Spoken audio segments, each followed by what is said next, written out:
right, and we are live. Hello, everybody. Welcome back to Yee-Haw, a Bonanza podcast. I'm your host, Melissa, and today we're watching Season 1, Episode 12, The Hanging Posse. I am very excited to talk about this episode today. A lot of interesting themes in this one, and on top of that, it is a Little Joe and Adam-centric episode. I love the episodes that focus on a particular family dynamic, and I love Adam. So it's a great episode for me all around. So The Hanging Posse. This episode was written by Carrie Wilbur, David Dortort, and Fred Hamilton. It was directed by Christian Nyby once again. He probably has the record. I think I talked about this before, but I think Christian Nyby has the record for directing the most Bonanza episodes. Let's double check that real quick. I think I checked this before. No, I misspoke. I totally misspoke. He did not. He only directed 26 episodes. Who was I thinking of? Can't remember who I was thinking of, but he directed 26, which is still a substantial amount of Bonanza episodes, but he was directing one after the other in season 1. So just a familiar name that keeps popping up. Where was I? Oh yeah. This episode premiered November 28th, 1959. Its special guests were Arthur Hunnicutt, Adam Williams, Onslow Stevens, Alan Reed Jr., Ron Hagerthy, Robert Griffin, Barbara Pepper, and Evelyn Scott. The episode description is: Little Joe and Adam join a posse bent on catching the murderers of Vannie Johnson. The longer they take to catch them, the more whipped into a lynching party they become, much to the liking of the grieving widower. Before we talk about some notable things on this episode, guys, if you are watching this podcast on my YouTube channel at Melty Enjoys, please like the video and subscribe to the channel if you haven't already. If you're listening on your favorite podcasting app, or if you're listening on Apple Podcasts, if you could please consider leaving me a positive review on the show, I would really appreciate if you would just leave a short written review on Apple Podcasts. Every little bit helps boost me in the numbers, and I would love to know what you think of the show. And of course, if you want to follow me on social media, you can follow me on Instagram at melty_enjoys.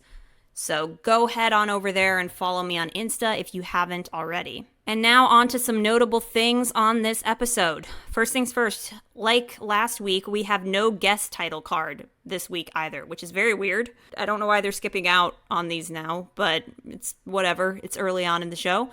If I was to guess there was a special guest this week, I would say it's Arthur Hunnicutt, but they didn't leave us one, so I'm just running with whatever I think for these episodes. So I think the guest of this week was Arthur Hunnicutt, so we're just going to read a little bit of information on him. First things first, this is his first appearance on Bonanza. For those of you who are already Bonanza fans, you may know Arthur from the popular episodes Any Friend of Walter's and Walter and the Outlaws. He plays a quirky little prospector with his dog Walter, and I believe Any Friend of Walter's is one of the more popular episodes of Bonanza. It's a very, very quirky, weird episode, but very humorous. It looks like Arthur went to appear on Bonanza 4 times. I don't know what the 4th episode was. I can't remember it at the top of my head, but he was in the Walter episodes, and I'm sure that's what people remember him most for. But he also appeared in so many other TV series and movies. He was in, for example, Mrs. Sundance, Climb an Angry Mountain, The Bounty Man, The Revengers, The Trackers, Shootout, My Three Sons, Gunsmoke, The Virginian, Adam 12, The Outcast, The Wild Wild West, Daniel Boone. He was in so many movies and TV shows. I think the last thing I saw him in, though, was El Dorado with John Wayne and James Caan. I love watching Western movies with my dad. In fact, I just love watching old shows with my dad because this is all from his era, but we were watching El Dorado and I was able to point him out in the background, so that was fun. I was like, oh, hey, that guy's from Bonanza. So that's probably the last thing that I saw him in. He was on so many of the most popular shows: Perry Mason, Outlaws, The Twilight Zone, The Donna Reed Show, Lock Up, The Andy Griffith Show, The Westerner. So The Rifleman probably played the same kind of Western prospector character in all of these. He becomes a pretty recognizable face after a while. So I'm assuming he's the guest star of this week. So, I'm listing him as the guest star because the episode didn't list them. But hopefully we'll get back to that by next week, because I do find it a little weird that they've they've dropped it for these last few episodes. As far as this episode on the box set, it had no behind the scenes pictures or any content to be found. So no behind the scenes stuff on this episode this week. And I think we've pretty much covered everything. So guys, let's pull up a copy of the episode and we will get right on into it. So you guys know how earlier I was talking about Christian Nyby and how many episodes of Bonanza he directed. It turns out I was instead thinking of the show writer Fred Hamilton, not a director. And Fred Hamilton wrote 429 episodes of Bonanza, so he was there through it all. So I misspoke earlier. It wasn't a director, it was a writer, and it was Fred Hamilton. All right, with that out of the way, let's pull up our copy of The Hanging Posse. Okay, we are hitting play in 3, 2, 1, go.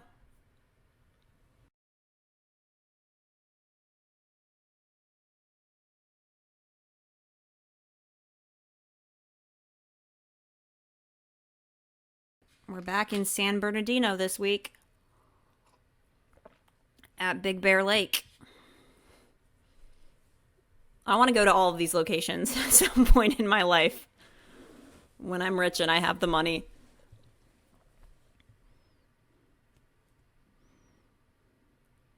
It's probably unrealistic, but I would like to take a Bonanza tour and just go see all of the filming locations that they went to during the course of the series.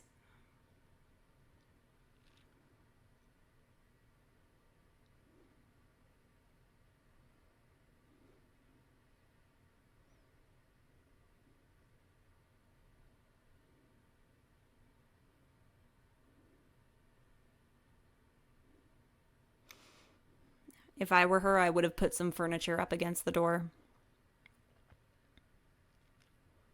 just to make sure that they didn't come in.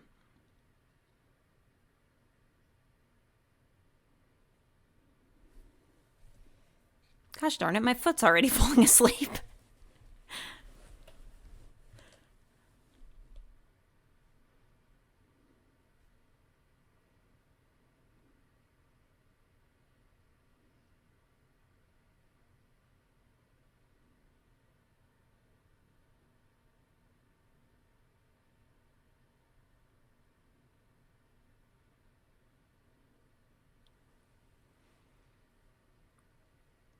Stupid guy.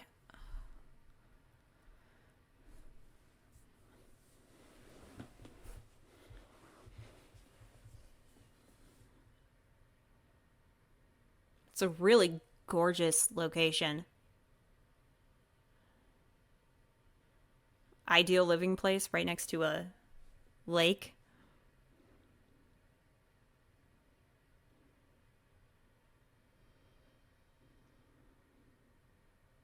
Oh, I guess we skipped the theme. I never know what to expect with these episodes.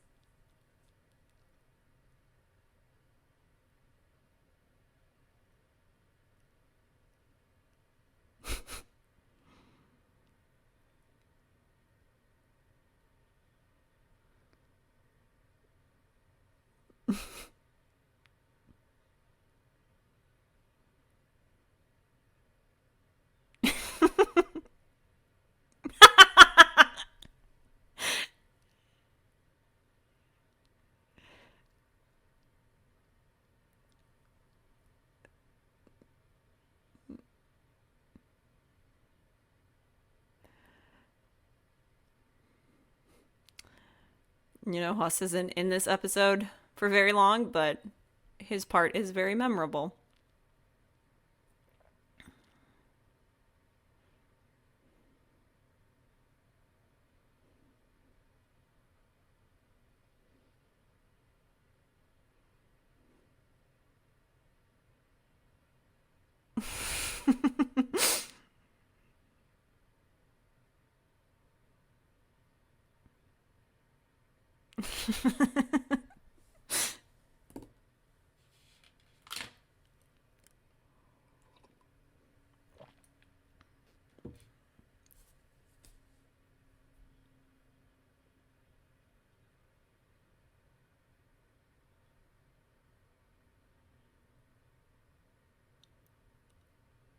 Joe doesn't need a haircut?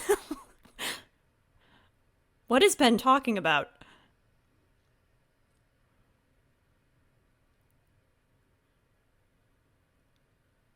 Oh, you gotta love Hoss.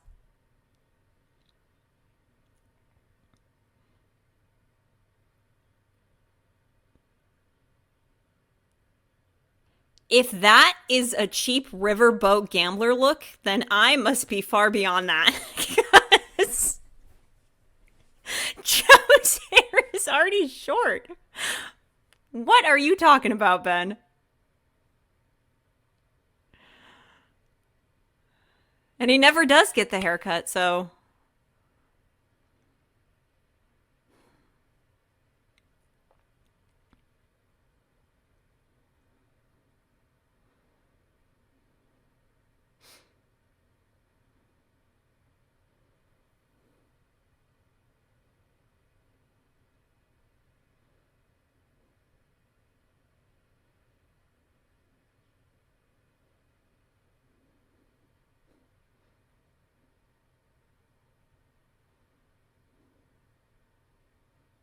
Oh, this guy is such a loser.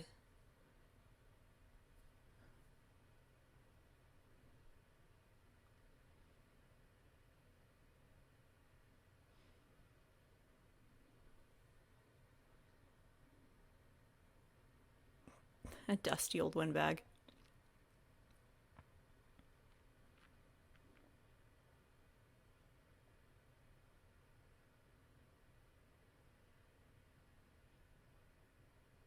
Oh, he's not the sheriff. Oh, okay.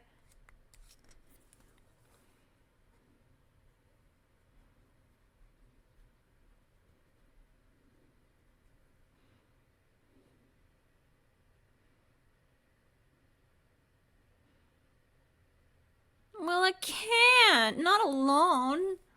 This guy is so whiny.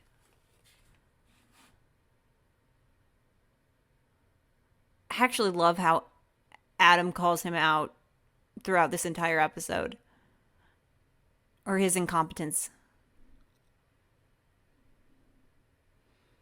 Speaking of Adam, this red shirt look was limited to only seasons 1 and 2, but honestly, I miss it. I mean, we all love Adam in his iconic black garb, and I wouldn't change it for anything, but I love the red shirt look so much. The red shirt, the black vest, I vibe with it, and I miss it. It went very nicely with his hair.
I do love that shot. The silhouettes right there. That's a very nice shot. Very nicely composed camera frame. Classic Western.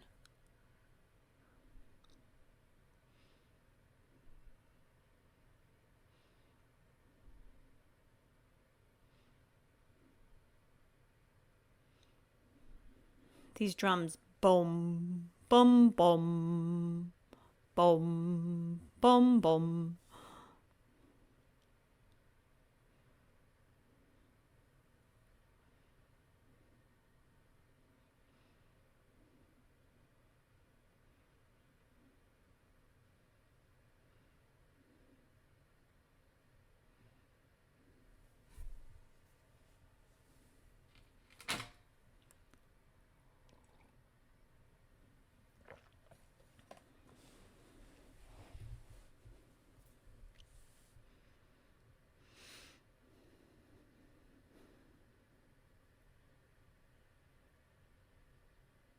So, like, what if you were a part of a posse and you're chasing a guy for a number of days or weeks? At what point do you call it quits if you can't find him?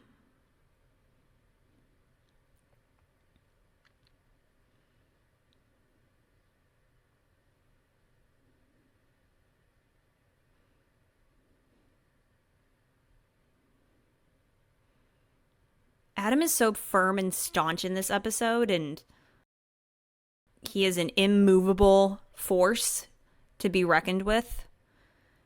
And I really love it. He's just such a strong character. Here's the Ponderosa again. This time as a functioning bar slash brothel.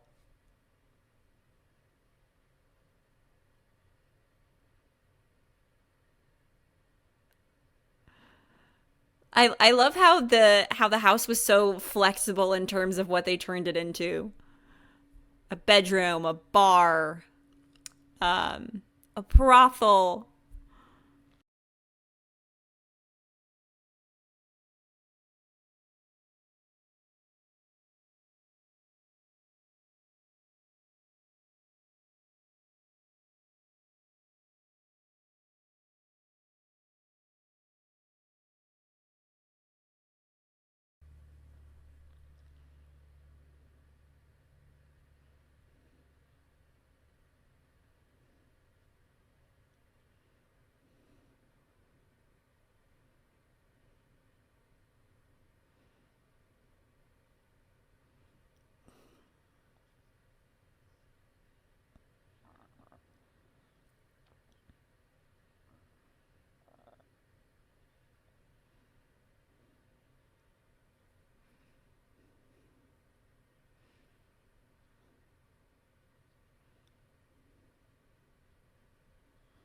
This is actually funny because it's just so blatantly the Ponderosa.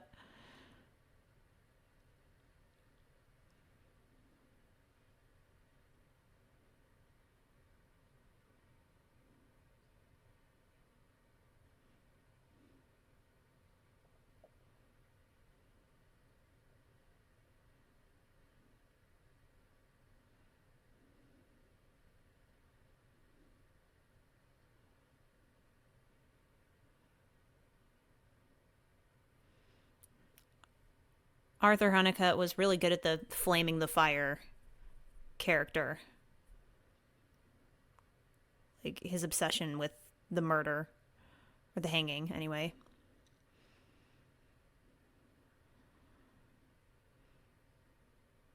Amen. Amen, sister.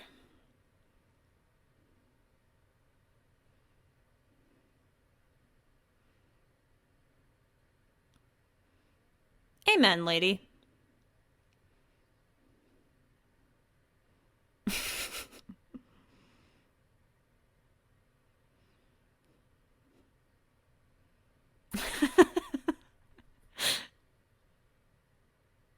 Not yet, ma'am.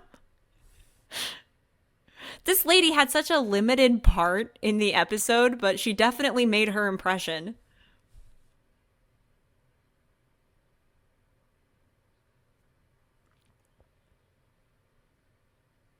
I like her. Not a big part, but she did her job. This guy's hair right here, his hair is fabulous. Look at the way it shifts into its own gelled little shape. It almost looks plastic.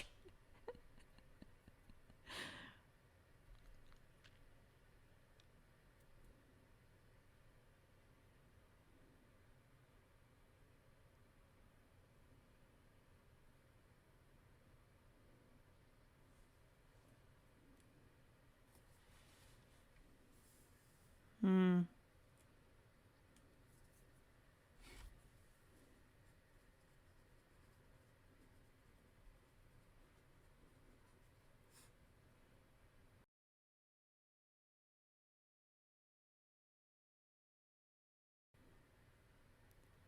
I like how Joe constantly looks to Adam for guidance in this episode.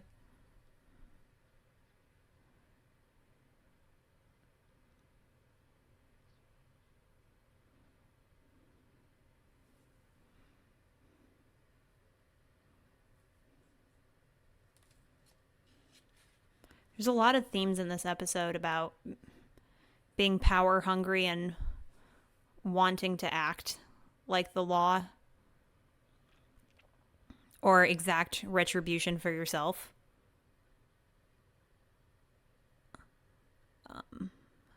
But by executing retribution, does that make you just as bad as the murderers? There's a lot of interesting themes here that this episode incorporates. A lot of moral lessons to think about.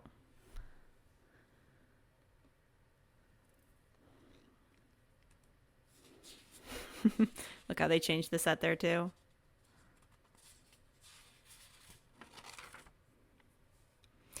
You know, one thing I do like is Adam and Joe were the only ones of the posse who didn't go into this bar/brothel. That's a small character detail, but I really like it. Like, they were the only ones who held back.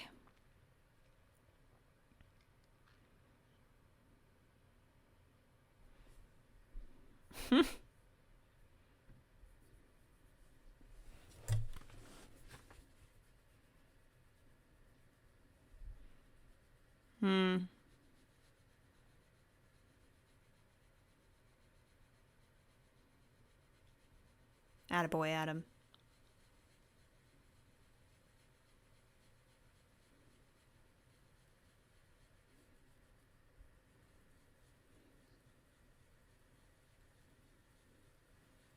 You tell him, Adam.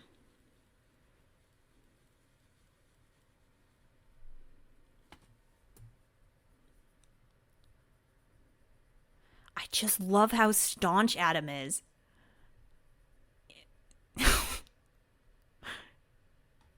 He does not take any BS.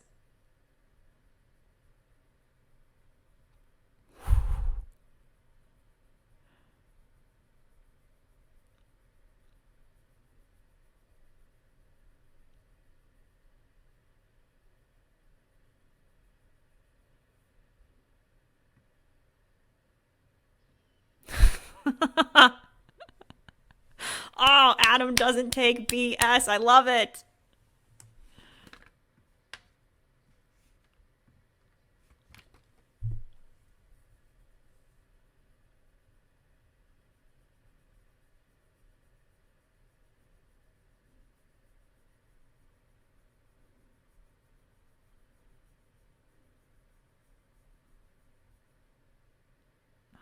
Michael Landon's iconic gun flip once again. Oh, gosh. I just love Adam's character so much. He's so firm in his beliefs. Unwavering.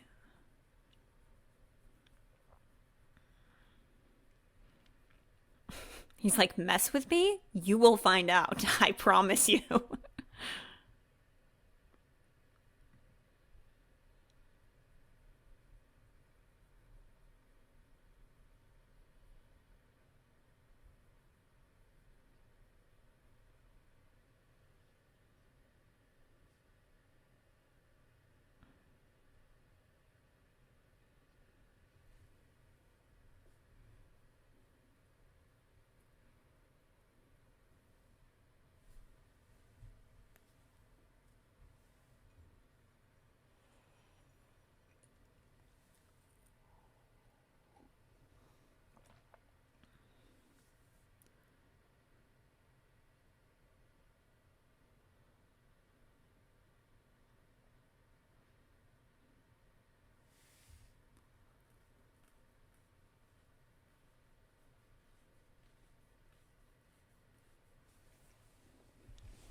I know it's Pennell, but it sounds like they say Purnell first, which messes with me.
Oh, this poor kid.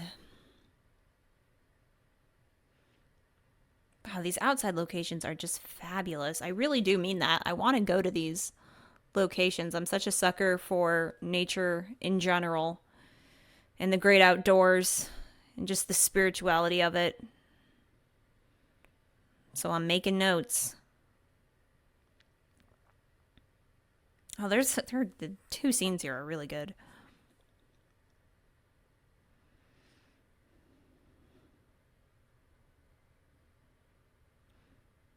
Did they all shoot this in one studio? Like, how many times did they interchange the sets, or were the sets separate for all of these different locations?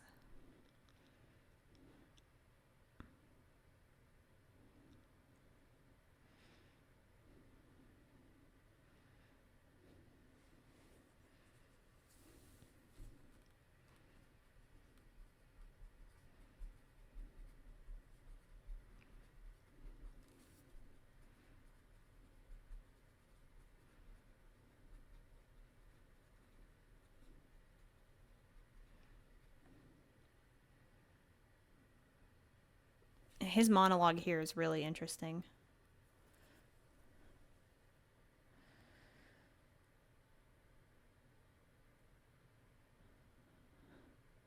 Like, not trusting the law to see the trial and the supposed execution through. You know, wanting the law now instead of waiting for the process to come through.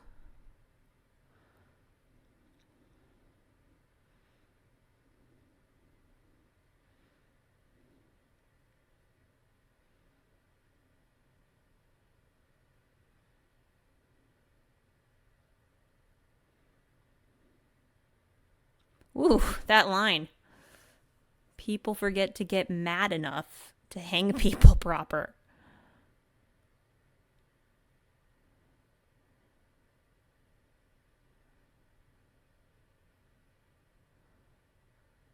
I love what this episode did with the moral implications of what they're doing.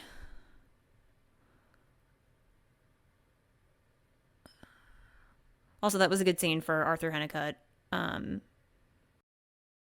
him stoking the flames, talking about how the justice system is going to fail them unless they take the law into their own hands.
I really like this scene.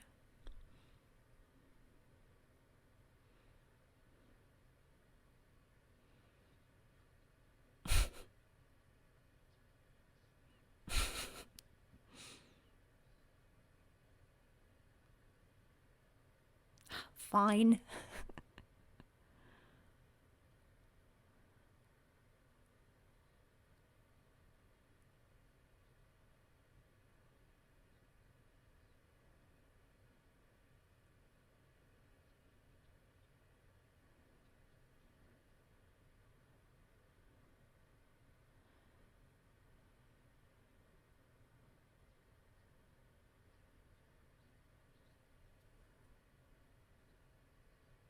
I love their two approaches to this situation.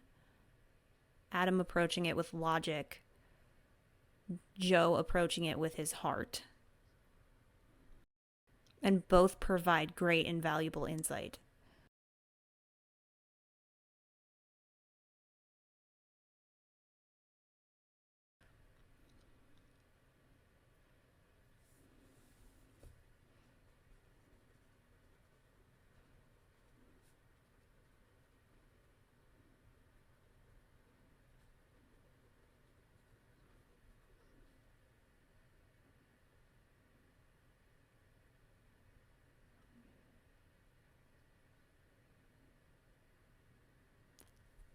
Such a tiny scene, but so many good discussion points. Like, I love how Joe continuously looks to Adam for guidance in this episode. Adam provides the one perspective of using like logic, like, hey, we don't have all the information, so we shouldn't act until we have all the information. And on top of that, the law is the law and we should respect it. And Joe's like, hey, but at what cost? Fighting your family and friends for people who most likely committed this murder? It's just a lot of interesting conversation to be had around a complex moral issue, and having those two characters deal with it in their own ways just makes that episode much more interesting because you get the two different approaches to the situation.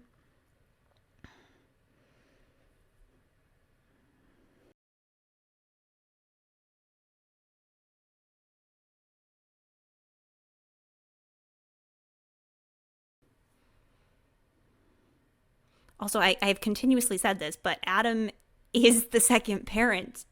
He functions as a second parental figure that the other brothers look to.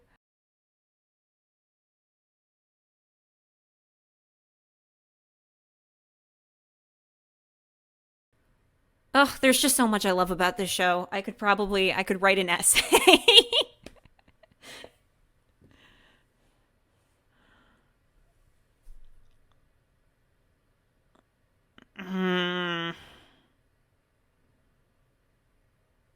Mr. Johnson, why do you have to be like this?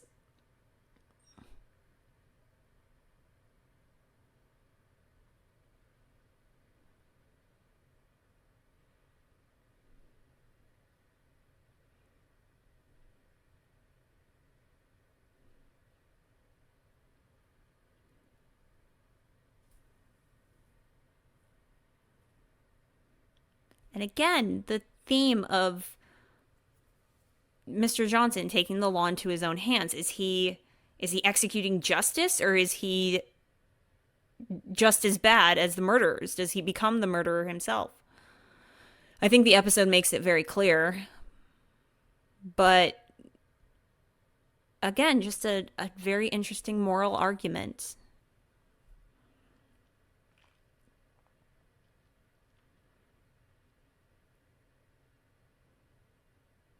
And I just love this too.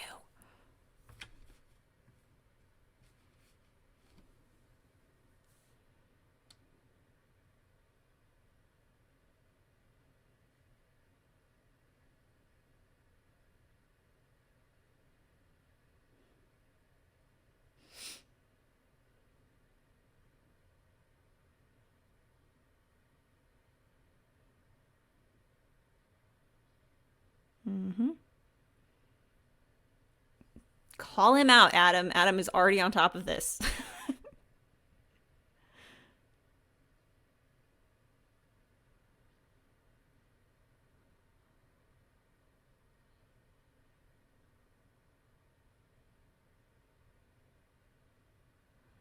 And this episode also speaks to Joe and Adam's moral code, like burying this guy, giving him a proper burial, even though they still don't have all the information whether or not he was a part of the killing.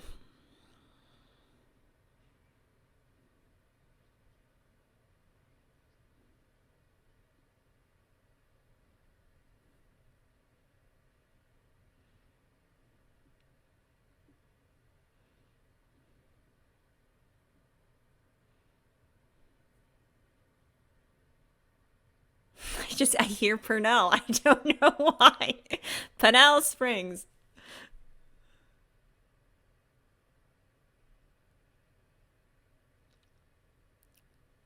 Should have just called it Purnell Springs. It would have been funny.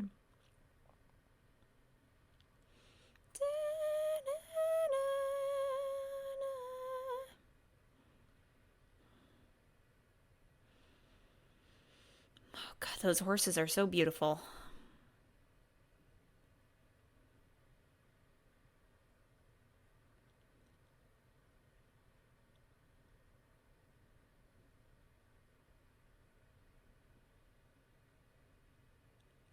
Aw. You can tell Michael Landon really loved that horse.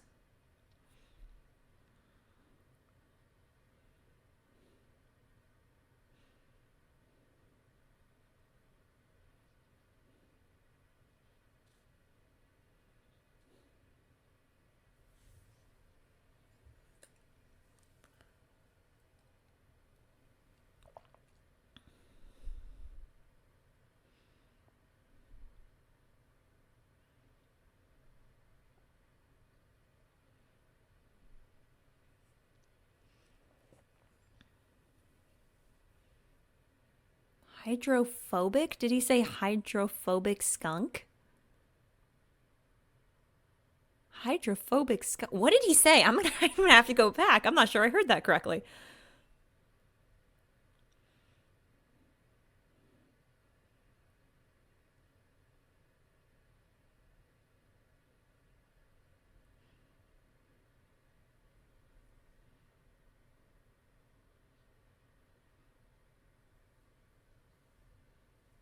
Oh, got him.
I want to do more research into this, like how I mentioned earlier, like at what point does a posse disband if you can't find the people? What does that look like from there? Do you just give up and go back, or I mean, they definitely had like rules and regulations, like the sheriff was in charge, but this deputy sheriff, Jeb, is that his name? He's such a loser.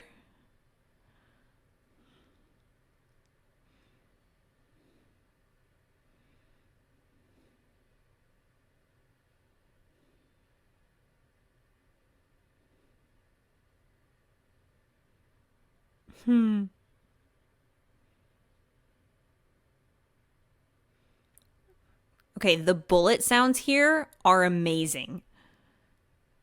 Just the sound design in general sounds great.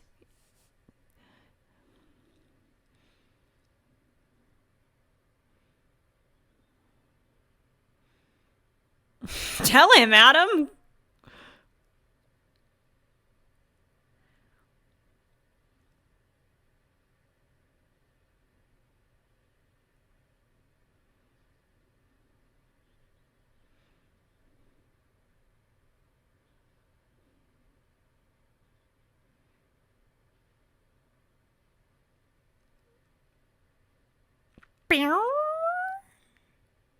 Oh, I just love the way that sounds. It's so satisfying.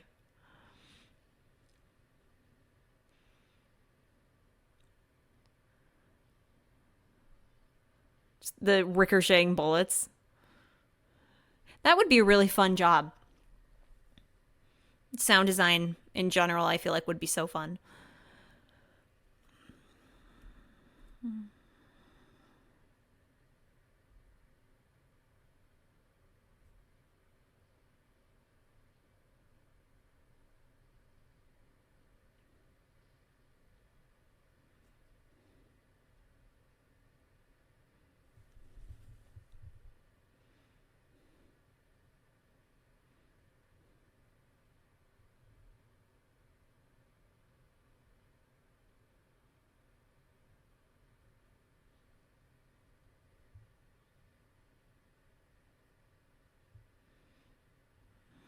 Got about 5 seconds to live.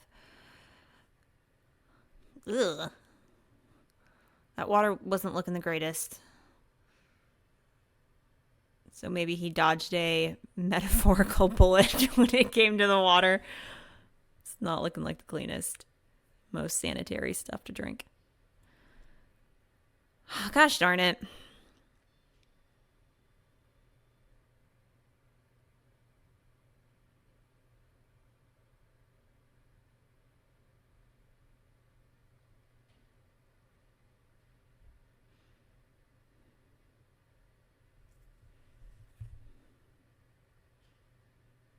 Mm, that's right.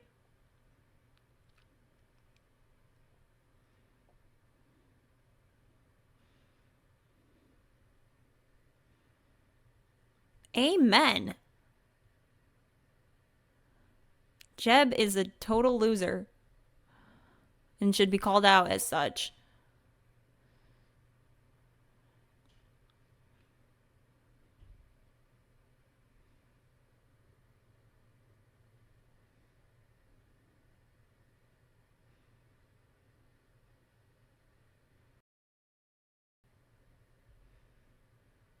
I was like, good riddance. Get out of here. Y'all are problematic as heck. I don't have time to deal with this.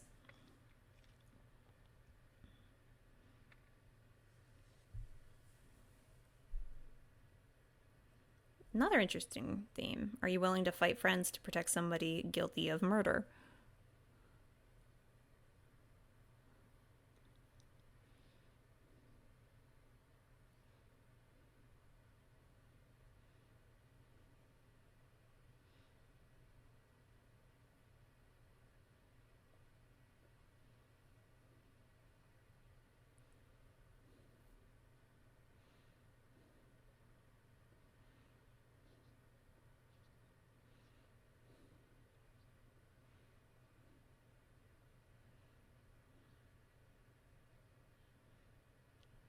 Joe's like, I'm about to punch this little mofo.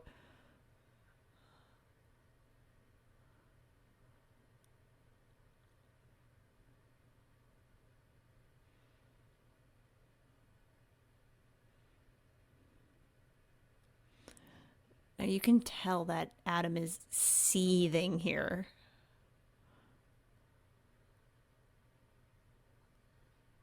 Like he is a quiet fuse ready to blow.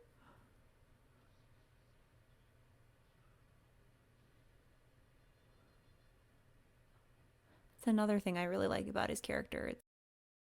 Adam's anger is like quiet and deadly. Joe is very direct with his anger and impetuous, whereas Adam is like a quiet angry, which is a lot scarier, I think. It slowly builds and builds and builds, and then it just comes out. It's a very quiet, controlled anger until it isn't. And I love that about his character as well.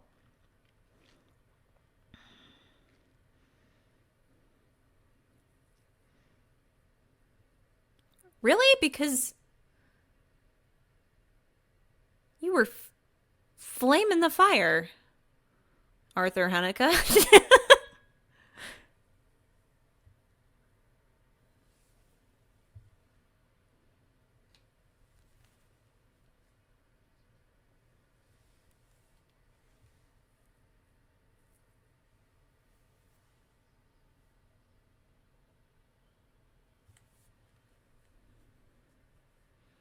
Yeah, me too.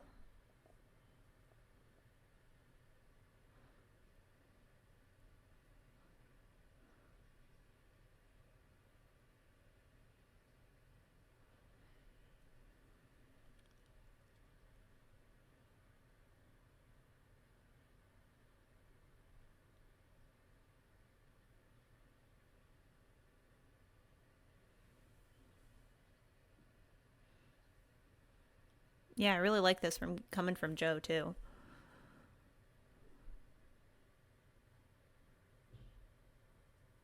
Like they know they can't do this, but Joe's like, I really want to. Yeah, I love that line. A man can wish, can he? I got to be honest, I'd probably be in Joe's shoes on this. It would be really hard to justify keeping that guy alive.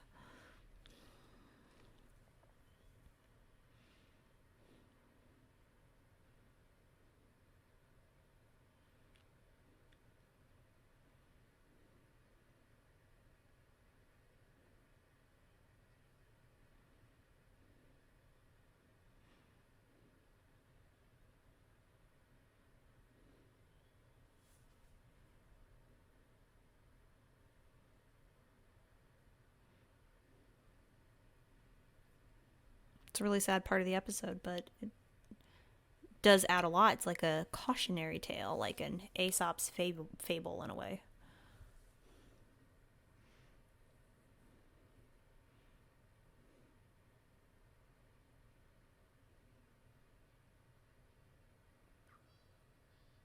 The sheriff was in on this, or the deputy sheriff. He should be prosecuted for that. If you're functioning as the deputy sheriff and then you try to kill this law, or not this law, sorry, my words are getting mixed up. If you try to kill this guy and you're the sheriff, you're like going against all the rules of the posse. So the sheriff would be persecuted for that. Like, or sorry, not persecuted, sorry, prosecuted.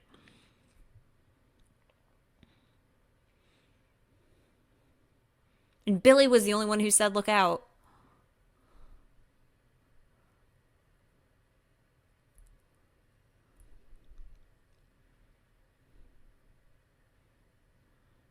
Man, this guy's a good actor.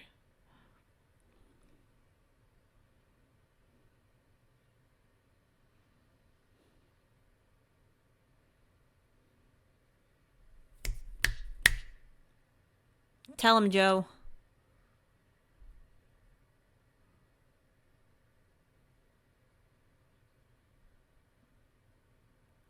Way to go, Joe.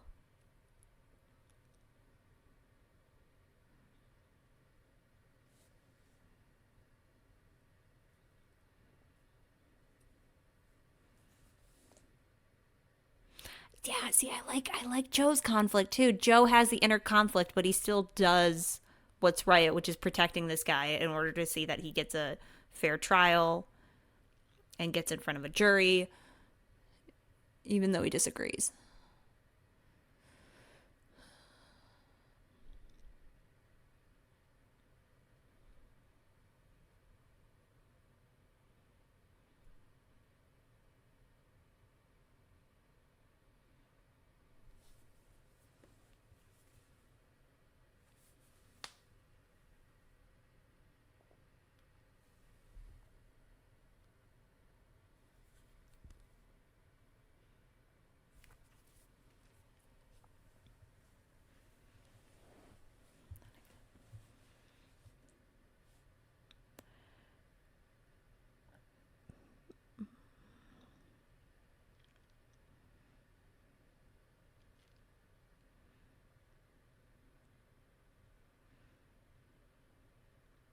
He did just kind of exit, didn't he? He was like, I'm all about the hanging and the killing until I'm not. Then just kind of exits. That's a minor detail, but his exit is a little. It's a bit abrupt, but whatever.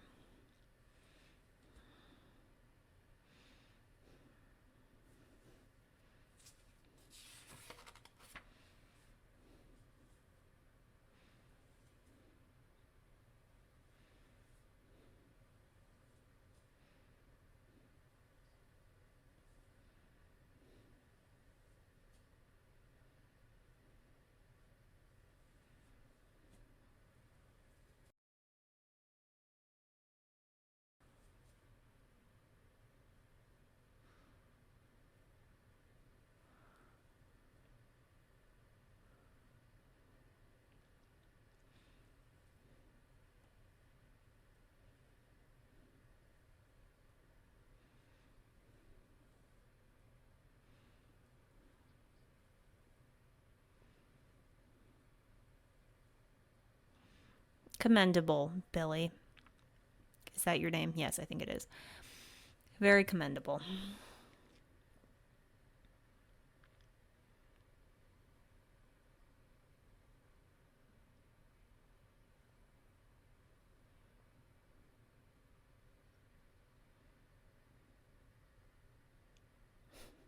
Adam's like, I'm not in the mood for this anymore.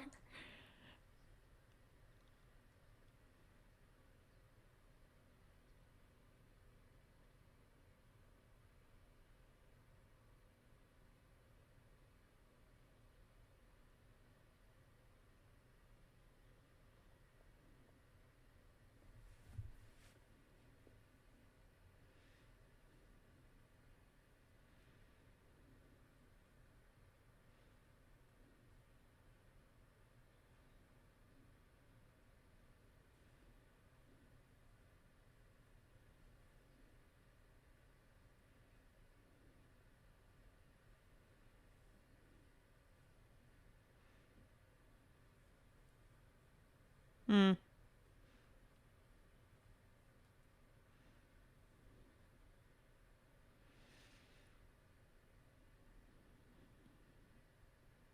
Yeah.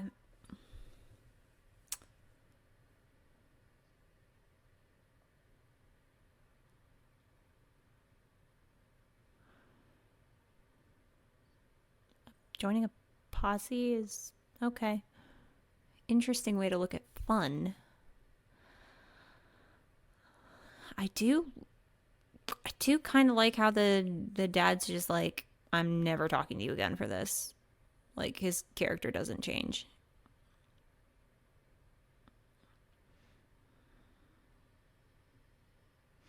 Okay. It's a bit of a abrupt ending. It kind of cuts off in a pretty quick way, but I think it's an acceptable ending. I think it just kind of leaves you with the moral implications to think about. All right, so right off the bat, we have a pretty heavy theme on morality. You have this posse that starts off pursuing these guys in order to uphold the law, but very quickly it becomes corrupted and they turn into a lynching party. And the episode comments on, at what point do you become just as bad as someone who has committed a crime? You know, when you become the executioner, when you seek out retribution, is that justice or is that murder? And the episode does a good job of commenting on that very idea. But it also does a good job of showing that you can understand both sides. You know, you can understand the side of the husband, the father, and his son mourning the loss of the mom and wanting to make sure that justice is sought out instead of waiting for the law to uphold justice. It's like you want justice now, but the episode talks about like showing that kind of restraint and doing the right thing, even if it's the thing that you don't agree with. Upholding the law versus becoming the law. And, you know, like, who are you willing to turn against in order to make sure that the law is upheld? The episode comments on that as well. So there's a lot of stuff that you could discuss here and break down, but I think the overall message of the episode is, at what point do you become just as bad as somebody who's committed the crime? Something I really liked is the two innocent men, the ones that didn't commit the crime, were the two that ended up being killed and the murderer lived. The episode really hammers that home. Posse doesn't even go out of their way to try to understand the situation. They're just so hell-bent on revenge and making sure that justice is served that they don't take a step back to actually look at the situation and go, what actually happened here? They're just like, nah, woman's dead, so we're going to kill them. But overall, the episode does a good job of showing these two major ideas, wanting justice and also wanting to uphold the law, that these two ideas can exist at once, and I really like that. And I like how they use Joe and Adam in this episode to kind of showcase both of those sides, and I'll talk about that a little bit more here in a few minutes, but I like how you saw them caught in the middle of this moral battle and you see them struggling with it, which is probably my favorite aspect of this episode, if I'm being honest. As far as the character performances, you know, Arthur Hunnicutt did a nice job. His character is the the controversial "I'm going to flame the fire" character. You know, his line, "People forget to get mad enough to hang people proper," is chilling line. I liked his monologue by the fire. I thought it was very good. I do kind of feel like they copped out a little bit at the end with him, but I'm not super nitpicky about it. But it just felt like, you know, he's inciting this violence and this anger very quietly throughout the episode. And when you get to the end, he's like, well, this isn't worth it. So I was like, it did kind of feel like a bit of a cop-out, but, you know, whatever. I love how strong Adam's character is in general. He's very staunch, don't mess with me or you'll find out kind of attitude, collected, confident. One of my favorite things about his character is he just says things as they are. You know, there's just no pretenses. He's calling Jeb out. He's like, hey, you're kind of a loser and you're not taking charge here. So either take charge or somebody else is going to take charge. He calls out the dad, whose name escapes me for some reason. And he's like, hey, I think that you killed this kid and I think you're guilty of murder. And by the way, when we get back into town, I'm going to make sure that you face justice for what you've done. Like, I just love how firm his character is. You cannot knock this guy down easily. It's just one of my favorite things about Adam. I mentioned that I really like the dynamic between Joe and Adam in this episode. I really like the youngest brother, oldest brother dynamic, and I really liked seeing the interplay here. One of my favorite scenes in this episode is the scene when they're sleeping and Joe wakes up Adam and they kind of talk about the issue a little bit. And something I liked so much about that moment is Adam is able to see this moral issue is very simple and with logic. You know, he automatically knows, like, hey, we don't have all the facts. This is going to turn into a dangerous situation rather quickly if we don't approach this like rationally. And in contrast, which I thought was interesting, Joe views it more complicated and more so with his heart and his sympathy. So it makes for a really nice contrast between the two characters to see how they approach this moral issue. So I thought that scene was really good for that. Having those two different angles of this moral situation coming from both Joe and Adam was just a really interesting way to approach the episode, and I really liked it. And something else too is, like, this episode just does a good job of showcasing, like, Adam and Joe's morality. Obviously, they bury that young kid that was shot by the dad, even when, you know, they don't have all the information, and they do it just because it's the right human thing to do. And even when you get to the end of the episode, you can see that Joe and Adam are getting livid with this guy. This guy is taunting them and laughing in their face that he's the one who committed the crime, but he was the one who ended up living. You can just see the anger coming off of Joe and Adam. But in the end, they still stick to what is right.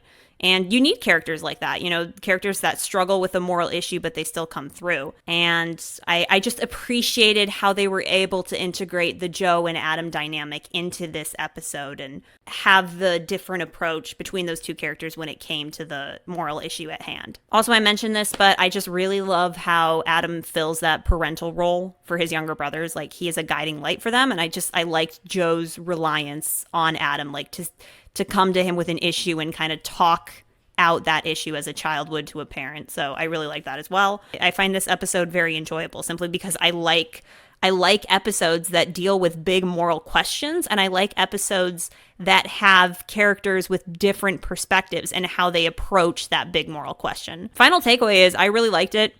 I thought the pacing was pretty good. I didn't really feel the time. I think having Joe and Adam deal with the situation in their own way was the most interesting aspect about the episode, and it was a nice way to approach the story. So yeah, I'd have to say that I really enjoy that one. What did you guys think? What did you guys think of the moral conflict? What do you guys think of the Adam and Joe dynamic / relationship? What do you think about, you know, their approach to this situation just from both of their points of view?